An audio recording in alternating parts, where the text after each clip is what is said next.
Welcome to the Maythorn Monthly. This is our new spot where you have to guess where I am. There may be a clue.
We're back at my little house in Orish, where Joseph, the electrician, is drilling out the wall where the consumer unit will go, and the acro props are back propping up the ceiling as we're taking out a doorway that was to the old hall, and this entrance will be widened a little later. This creates lots of rubble, of course, so there's more shovelling of that out the window.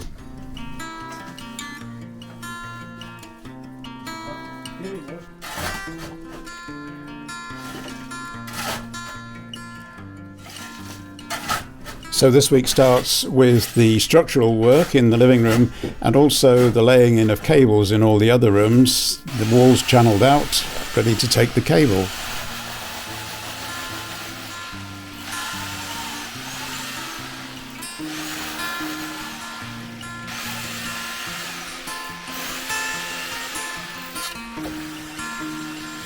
Meanwhile, outside, the floor has been levelled up to support the pipes, plumbing and soil pipes. At the far end, there's going to be the ensuite with its toilet and sink, and there'll be a similar one at the bathroom end.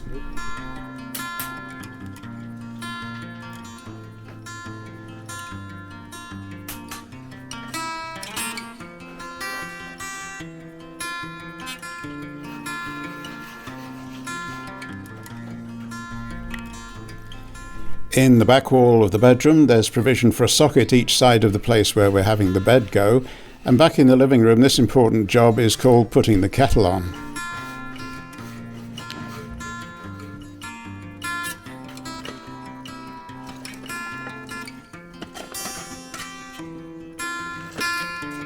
And as Monday ends, some of the hardcore that was chucked out the window is being used to bury the pipes.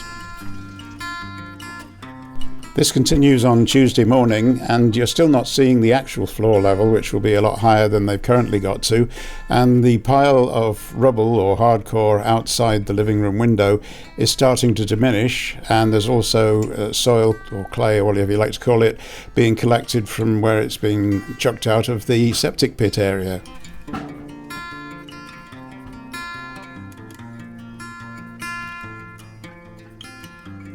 The soil pipes will eventually go down to the septic pit, but at the moment they're still stored in my cellar amongst other materials.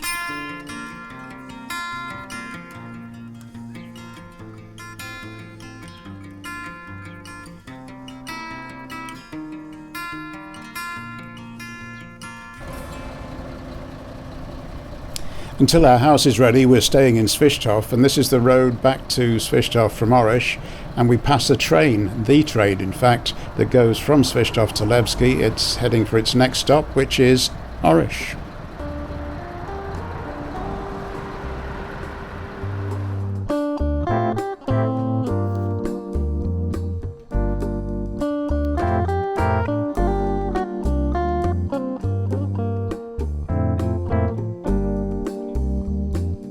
On Wednesday, they start making preparations for the concrete floor, and more of the wiring is done. Now, this view of the bedroom shows the two sockets where the bed's going to go.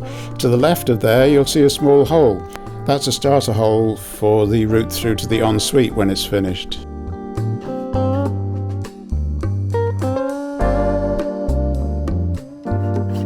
The outside work today consists of jointing the soil pipes together as required and then burying them, and inside Josef is now putting cables into the channels that he made earlier. So as you can see, the inside and outside jobs are coming on at a good pace, and we look forward to what happens tomorrow.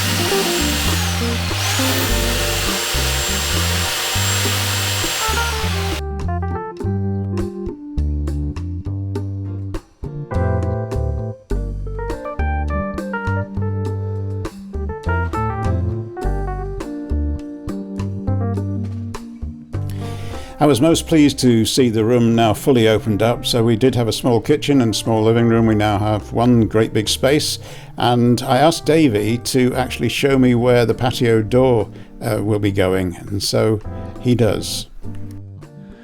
If you can see the pencil mark down the left hand side is the window brine, and another long pencil mark on the right hand side. That is the width of your patio doors.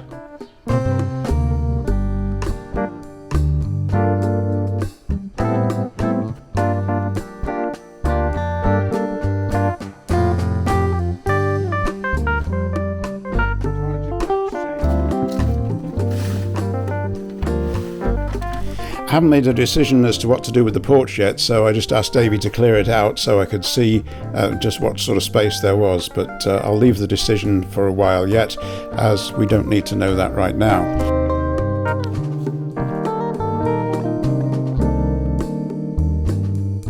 We do need to know that all the rubble, the hardcore that was chucked out the window, is diminishing fast as they complete the levelling of the bathroom floor.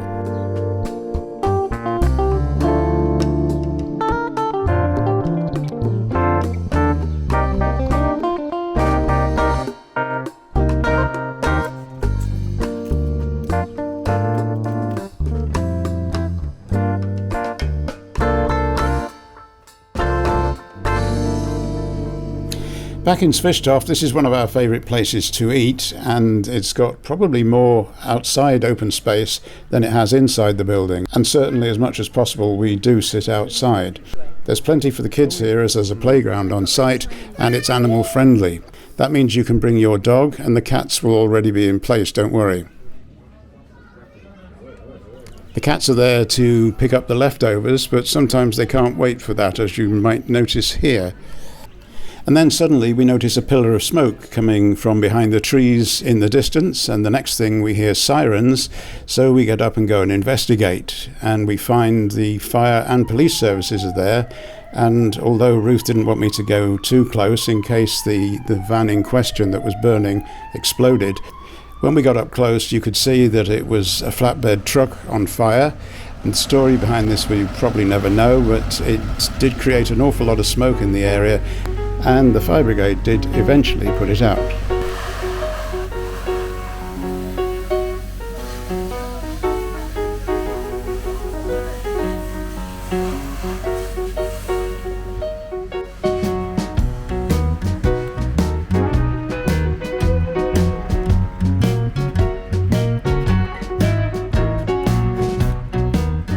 It's Friday and the soil pipe is on its way down to the septic pit.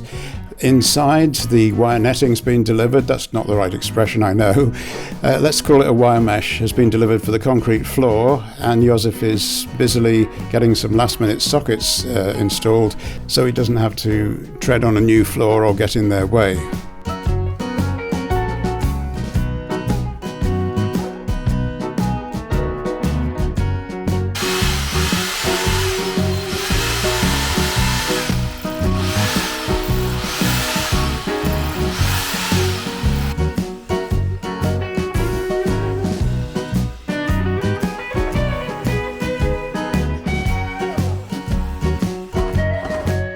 You can now see the place where the windows are going to be. There's one in the bathroom end and there's one in the ensuite end. They're not particularly large, but at this stage of the game it's a case of establishing lintels across the top before our double glazing man comes in to measure.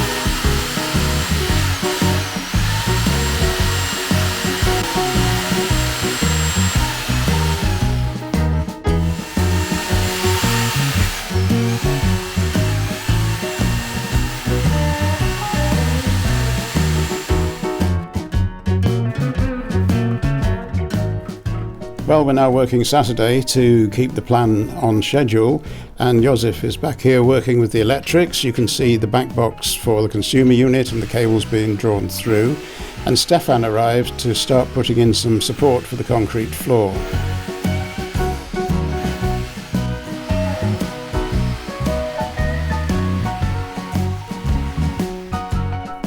It looks like he's building little molehills all across the place, but he's getting the level with his laser, and that is the level that the floor will be.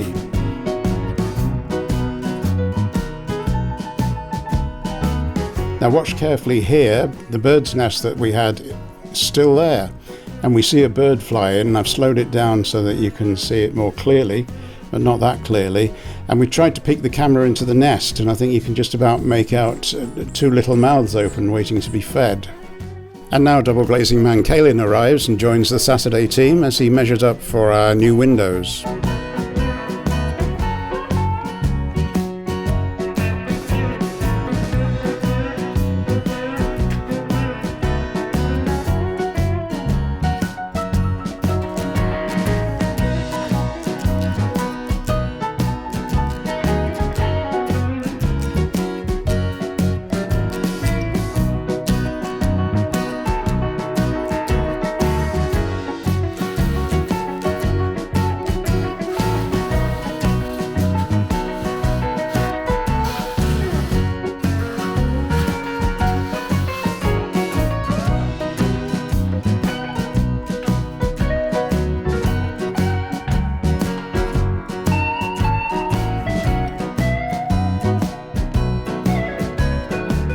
And they're even working Sunday this week as the plumber arrives to get our water feed through to the kitchen bathroom area, which involves digging up the floor by the look of it. And we end the day on Sunday with having a stopcock, so all was good, and I won't even mention there might have been a couple of mishaps on the way.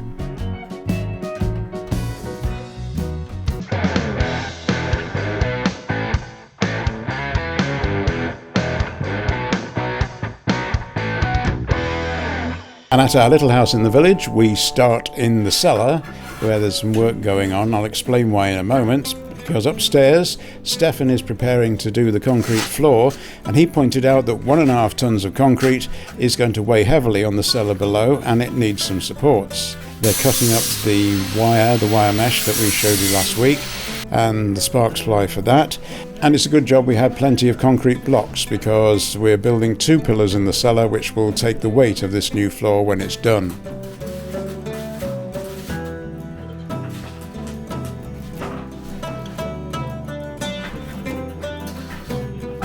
I find it all very impressive, actually. You arrive on a Monday morning, the flooring guy says, we need 2 pillars built in the cellar, and within a few hours they built them. Josef is still finishing off the electrics for the main part of the house. He's then going to go on holiday and come back when the bathroom's finished and put wiring in there. You may recall that last week they made concrete lintels by pouring concrete into a wooden mould. That's obviously set now and they're taking the covers off them, but as they do this, thunder is heard in the distance, so that's the end of Monday. On Tuesday the weather looks much better, so it's Eric going outside to work on the septic pit, and the bathroom lintels are now fully revealed and awaiting the next step.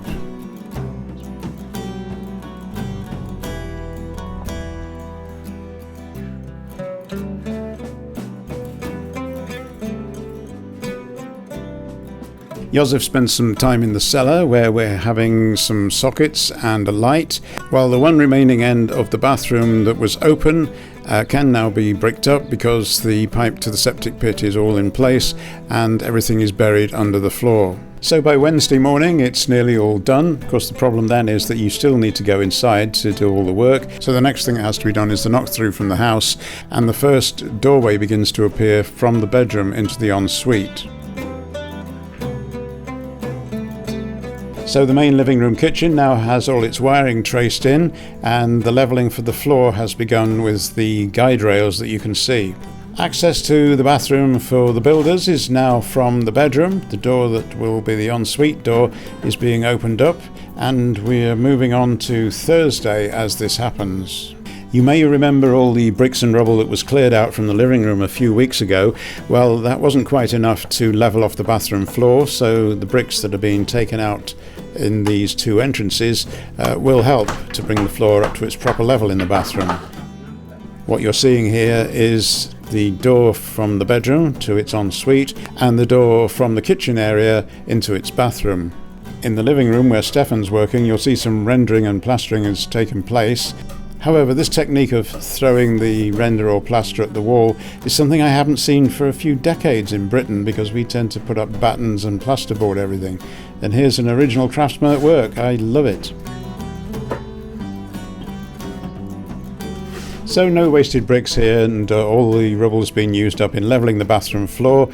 We're pretty much there to the septic pit with the soil pipe going down there. And there's a lot of finishing, rendering and plastering to do on the places where walls have been knocked down inside the house. And so we end this week with the 2 openings, one from the kitchen into the bathroom and one from the bedroom into its ensuite. Temperatures are still very hot here. We're getting between 25 and 30 degrees, and the work is going on in there. We'll show you some more next week. The cellar's down there. I'm going to give you a quick video tour of that. There's plenty of room down there to do something, just not sure what yet. And behind me here, they're mixing concrete and cement and plaster and anything else. The reason they do it there, as you probably gathered, is that there is a water tap back there. That's the outside sink. So that's all for this week. We'll be back next week with more of the progress here at the little house in Orish.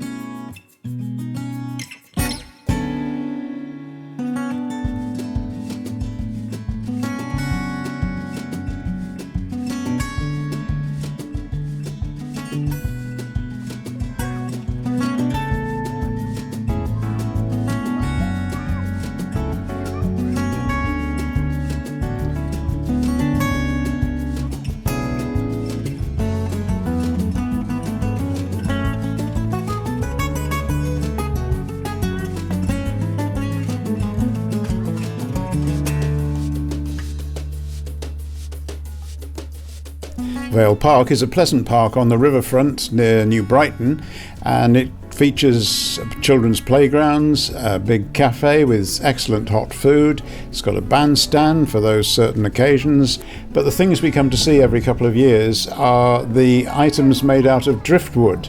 Now, the guy who does this is resident on site. He's bought the little park keeper's cottage, which was for sale some years ago, and he's constantly remaking things in the park, so it pays to visit every couple of years, because I guess driftwood falls apart in the end, and presumably he has plenty of time on his hands to keep making new things.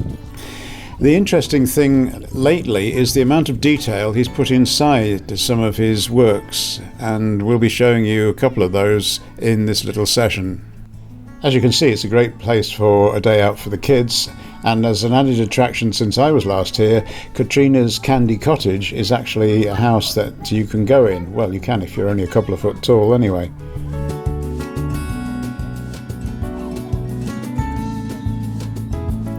As I said, the park is on the riverfront, and lots of people walk and cycle along this promenade, and at various times of the year there's tall ships, there's cruise liners coming in, various other boats coming in from the Isle of Man and from Ireland, and there are flypasts. If there's an air show nearby, they generally fly down the middle of the Mersey, and of course Liverpool Airport is just a little bit further up the river.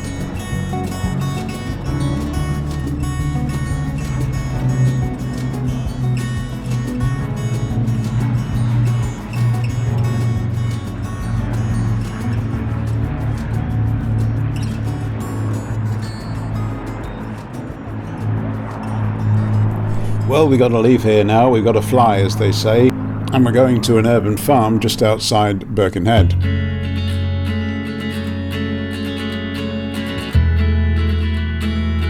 They've spelt the name of the farm out in, again, what looks like driftwood, but it's a nice touch, and it's on the entrance into the Tam O'Shanter Urban Farm Park.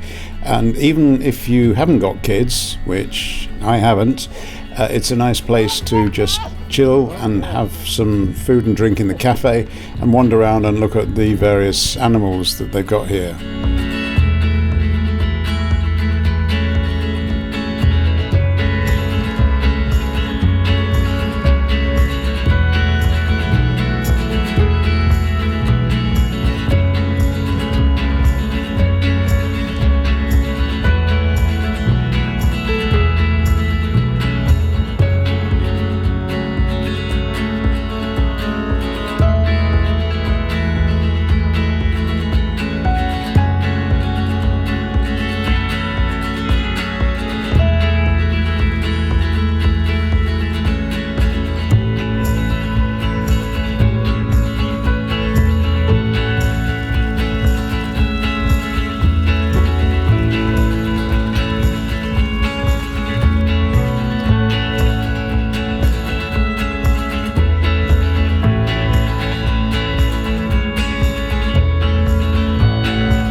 Admission to the Tam O'Shanter farm is free, although they do ask you to make a donation when you visit.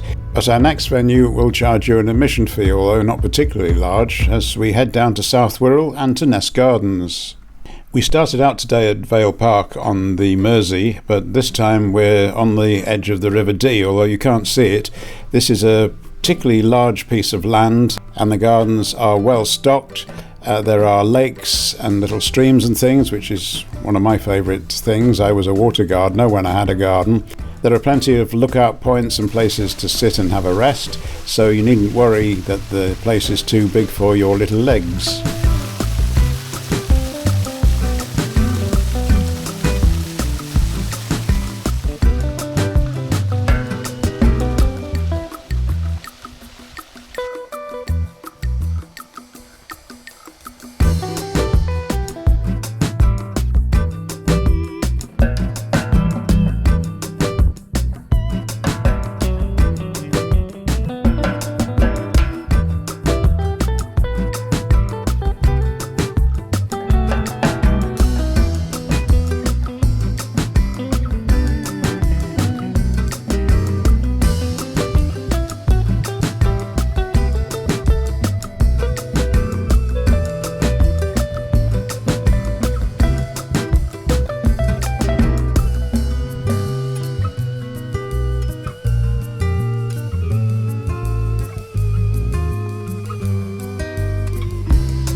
Somebody told me years ago that to see a laburnum arch in bloom you have to go visit in June, and I was thinking, well, with the changes in climate and all the seasons being slightly different, maybe that's still not true.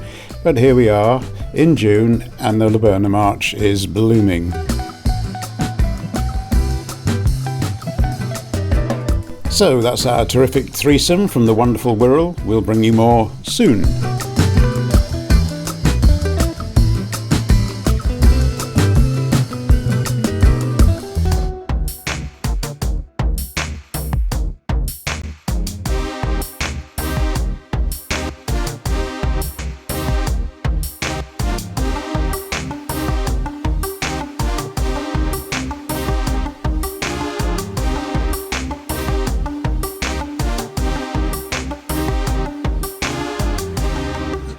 So before we start at my house this week, I've come to Colin's house. I'm just going to come down this grass bank without falling over. There we go, done that. Hello. Colin is on his way here. He is leaving the UK this week. He's packed all his furniture, put it in a van, and him and a guy called Dave, who's Scottish, are driving over here across Europe. And we've been getting regular reports from him. He's been coming across through France and Belgium and Luxembourg, and really I've lost track. I don't know where they were last. Austria. Anyway, reported now that they are in Romania, which is only just over the river from here, so we've come to get the house ready. Doesn't involve very much actually. Put the electric on, put the water on, and Colin's asked me to do a couple of preparations which he wants to keep secret from his wife, but I've done that for him. So anyway, we'll meet up with Colin no doubt a little later, and we're going to leave him to settle in first when the van arrives. So it might not be this week that we actually talk to him, it might be next week, but nevertheless he's moving here from Chester in the UK, and this is Oresh in Bulgaria, and this is where he's going to live. And I've got a house just the other side of the valley there, and we're going to go over there now and see how they're getting on with the refurb. So we're starting this week with finishing off around the doorways and making sure the lintels are in and set. A bit of plastering goes on, and in the living room Stefan is starting on the living room floor and filling it in with concrete. Finishing has also been done around the living room opening, and they're mixing all this stuff outside in the heat. It really is hot outside, but a lot cooler inside, so Stefan's got the favourite job at the moment.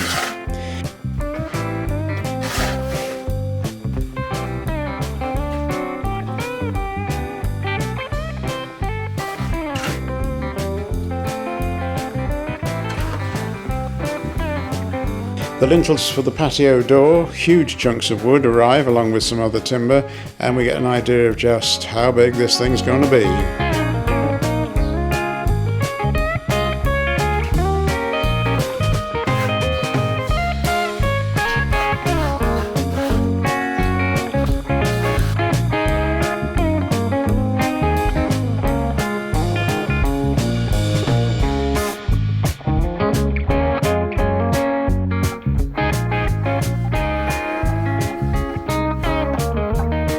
On Tuesday, Eric is finishing some block work in the bathroom, and Stefan finishes the living room floor before plastering out some doorways.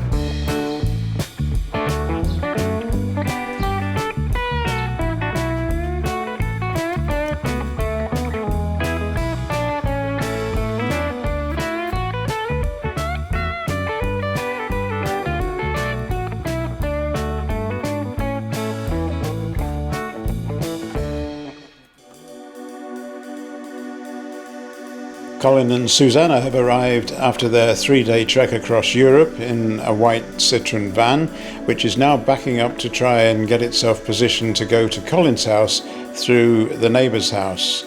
Sasha isn't in, so we just assume we can do this. You're looking at Sasha's house here, and until I took the drone up, I didn't realise that he had this huge area of flat roof and some of his goats are to be found up there. So we have to get over his house to see where the van's coming in, because it's coming in behind through his little yard where, again, there are some animals, including a horse and some cows and a lot of goats. So let's peek over the trees and you should be able to see the van just arriving and getting as close to Colin's house as possible, where a team of people are waiting to unload for them.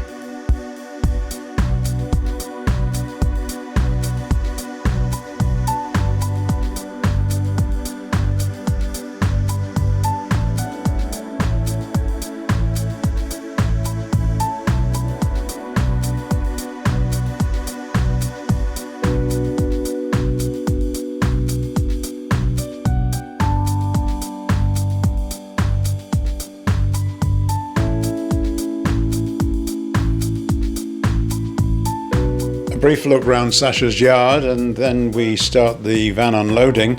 The light items are all at the back because obviously when they loaded it all up in Chester they put the big heavy things in first and then pack small things all around them. So you'll just see the little bits at first and then you'll see some really heavy furniture coming out.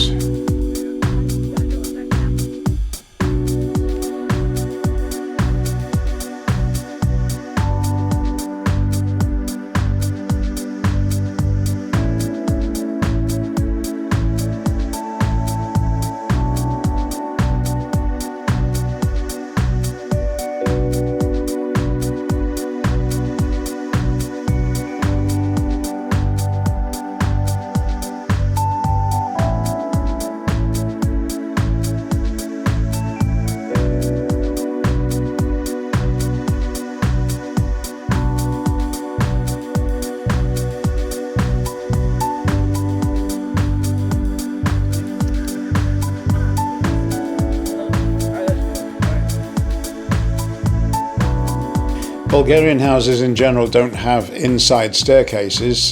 They have these steps going up the outside and a separate entrance to the first floor. So anything that's for upstairs has to be taken in this way. Although to be fair, the only other way up inside is in a spiral staircase, which is more like a ladder, and you wouldn't stand a chance of getting any of this in that way.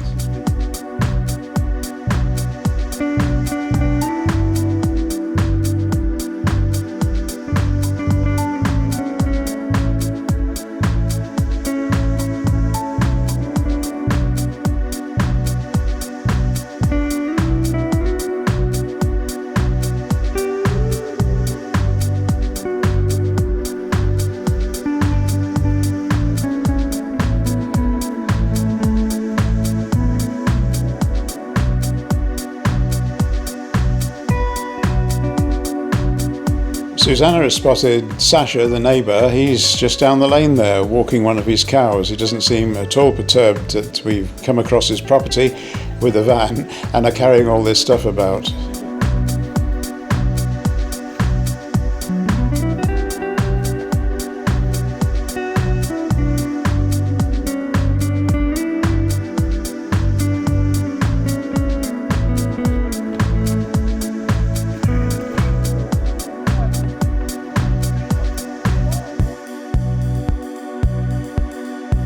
We leave the heaviest item till last, and this desk, a computer desk with printer stand and everything all built into it, I had custom designed for myself a couple of decades ago by a joiner from the Wirral, and when I no longer had big desktop computers, I was wanting to get rid of this, and Colin decided he'd like it.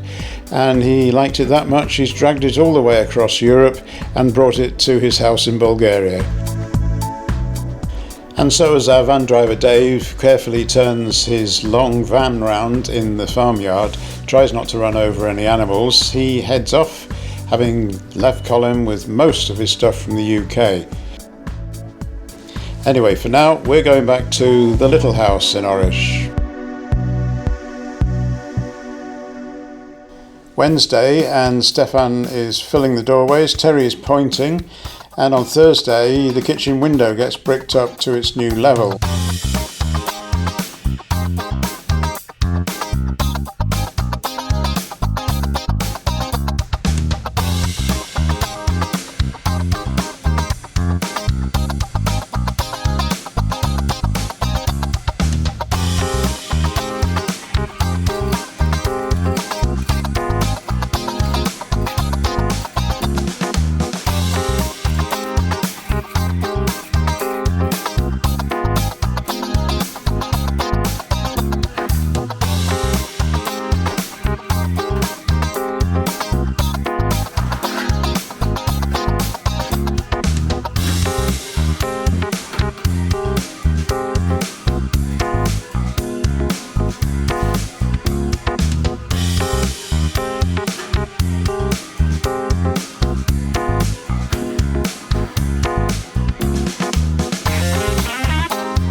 The original kitchen window was far too low down and you couldn't put kitchen units in front of it, so that's been changed, bricked up, and the kitchen floor is finished at the same time.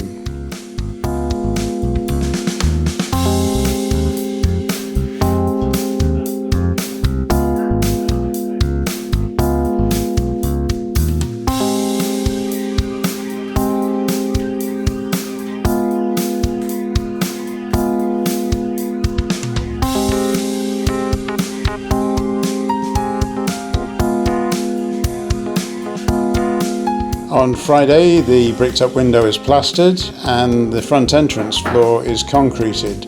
It ends the week with exit from the front door and the last bit of concrete going down.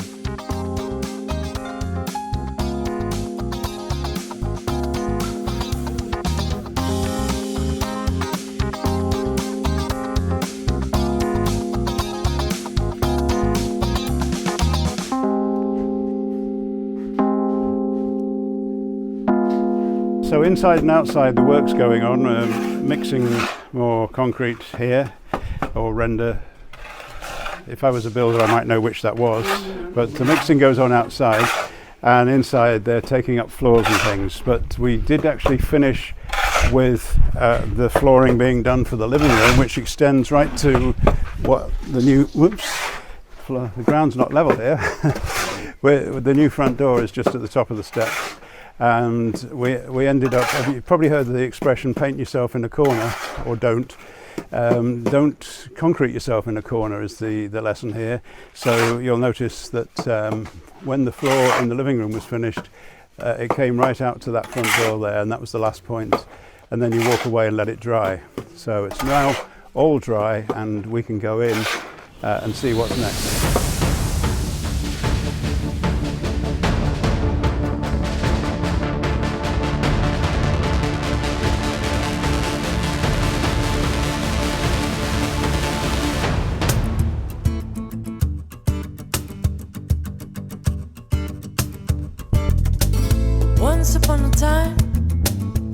So we start this week with more plastering, and Stefano is adding plaster to where he was plastering under the kitchen window last week, and also some other areas that have been bricked up and need another coat. And Terry is increasing the height of the doorway into the bedroom from 1800mm to 1900mm. Still shorter than in Britain, where doors are generally 1981 tall.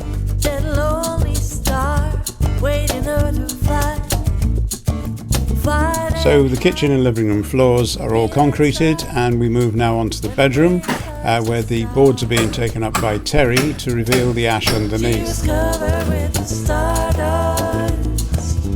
The newly created bathroom space at the back of the house not only houses timber for ongoing projects, but now the floorboards from the bedroom are being left out there too. Never flew again, never flew again.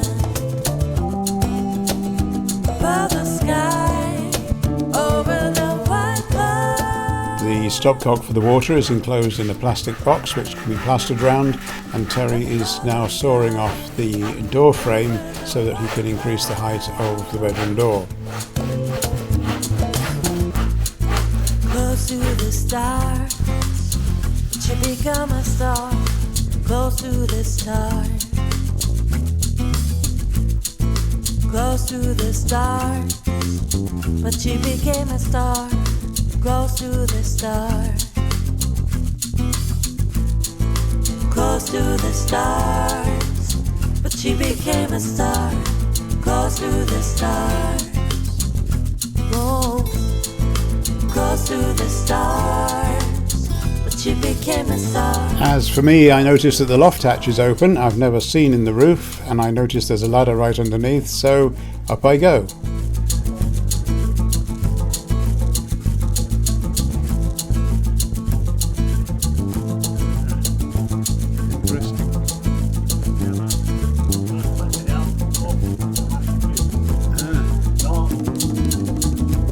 She was covered with the stardust, all over, all over. From then on she said she make way for the concreting in the bedroom, they not only have to remove the ash layer, but dig out a lot of the sand, mud, whatever you like to call it, underneath. Stefano then explains to me the height of the floor and the drop from the ceiling where the plasterboard will go. There's a metal profile to go up there, and he's telling me all this in Bulgarian, but I got a rough idea of what he was saying. She was covered with stardust, all over. From there, I was just thinking we could have added some more sand to this area and had our own beach inside the house, but that thought passed fairly quickly. above the sky, over the white clouds, over the white clouds, above the sky, over the white clouds.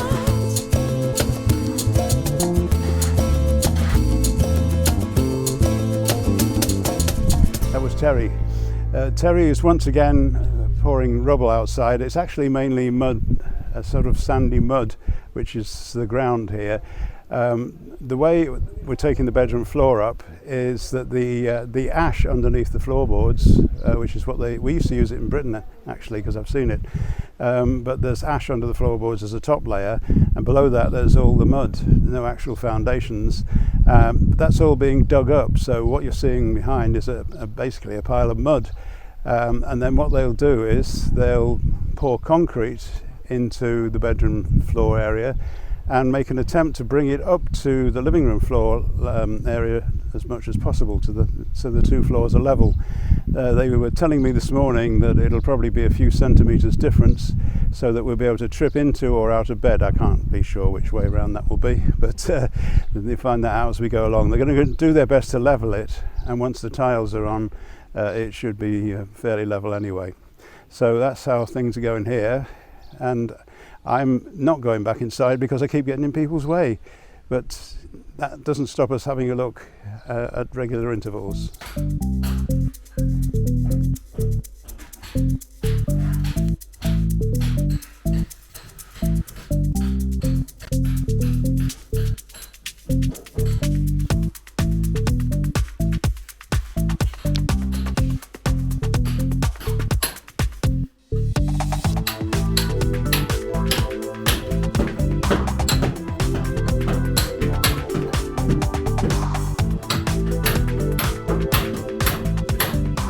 So we've got 3 people working on the house at the moment. 2 of them are digging up and clearing the floor, ready for the concrete, and one of them, Stefan, is plastering in all the places that still need plastering.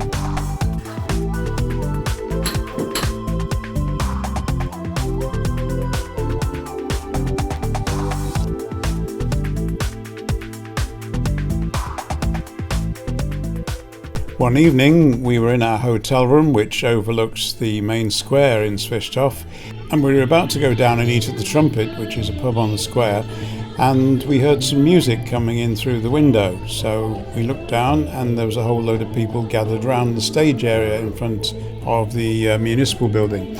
So I went down with the camera, but of course everybody else had got there first because they knew it was going to happen, and I was kind of trying to push in and get some pictures of the kids who were doing the performing.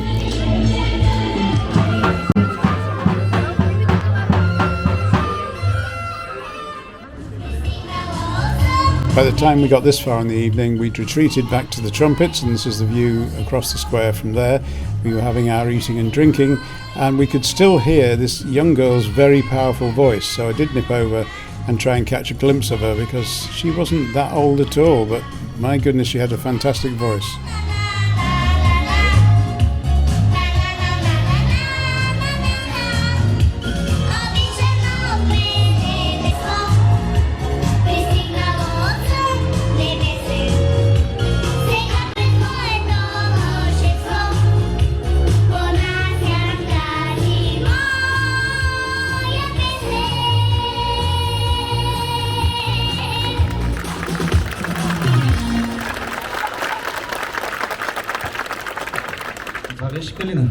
And so the sun starts to set in the background over the Danube, the lights come on at the Trumpet, and we have another enjoyable evening sitting on Ellico Square.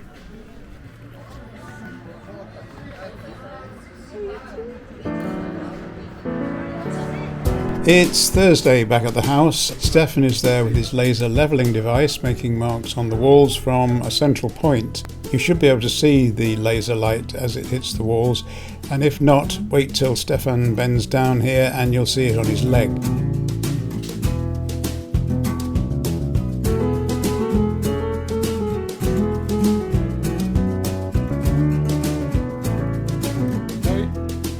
Davy's been down in Swishoff this morning ordering more supplies, and very soon after the van turns up outside the house and the guys begin unloading the stuff.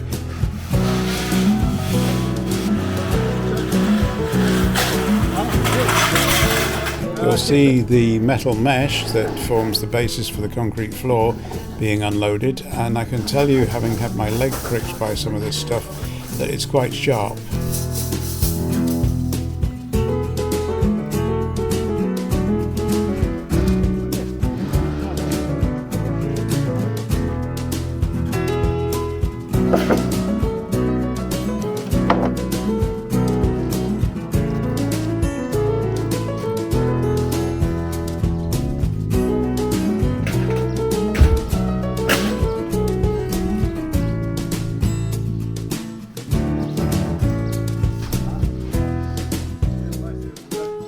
We seem to have a good mixture of timber, metal profiling, bags of concrete and plaster, and various other bits and pieces.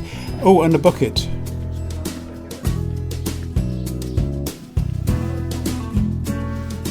We have no fairies at the bottom of our garden, but today we have two storks. Davy spotted them sitting on the two electric poles from quite a distance if we draw back.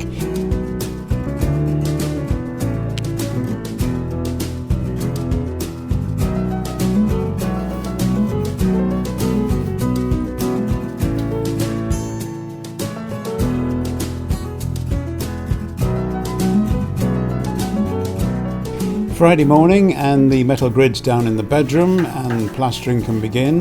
The septic pit is being filled in. You can see now how they built the structure. The soil pipe stops here in the middle of the garden, and you'll find out why that is a little later on. We've gathered quite a nice pile of rubble from the bedroom floor, and there should be some more of this in the next few weeks when the patio door goes in, because a lot of bricks will then come out. The concrete railway lines are going down in the bedroom, and gradually that'll all get filled in.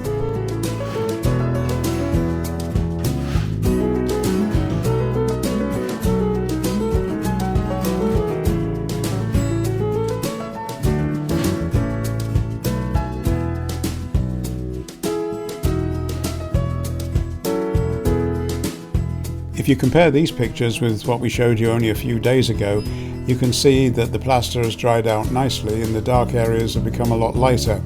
This of course is helped by the hot weather we're having in Orish at the moment, with temperatures around 30 degrees.